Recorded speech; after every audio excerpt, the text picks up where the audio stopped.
بسم الله الرحمن الرحيم. لا أقسم بيوم القيامة ولا أقسم بالنفس اللوامة. أيحسب الإنسان أن لن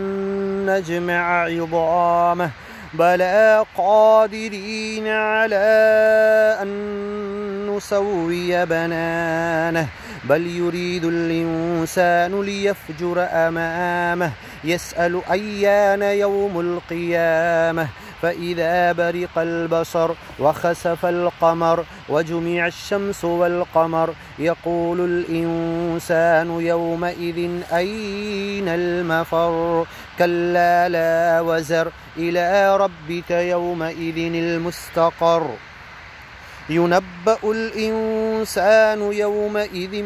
بما قدم وأخر بل الإنسان على نفسه بصيرة ولو ألقى معاذيره لا تحرك به لسانك لتعجل به إن علينا جمعه وقرآنه فإذا قرأناه فاتبع قرآنه ثم إن علينا بيانه كلا بل تحبون العاجلة وتذرون الآخرة وجوه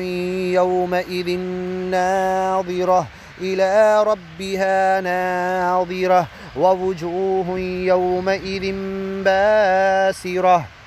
تظن أن يفعل بها فاقرة كلا إذا بلغت التراقي وقيل من راق وظن أنه الفراق والتفت الساق بالساق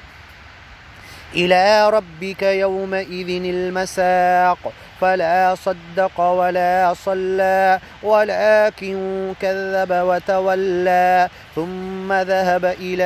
أهله يتمطى أولى لك فأولى ثم أولى لك فأولى أيحسب الإنسان أن يترك سدى ألم يك نطفة من مني يمنى ثم كان علقة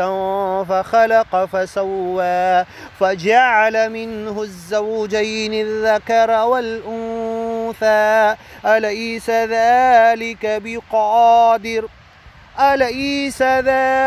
بقادر على أن يحيي الموتى بلى إن الله قادر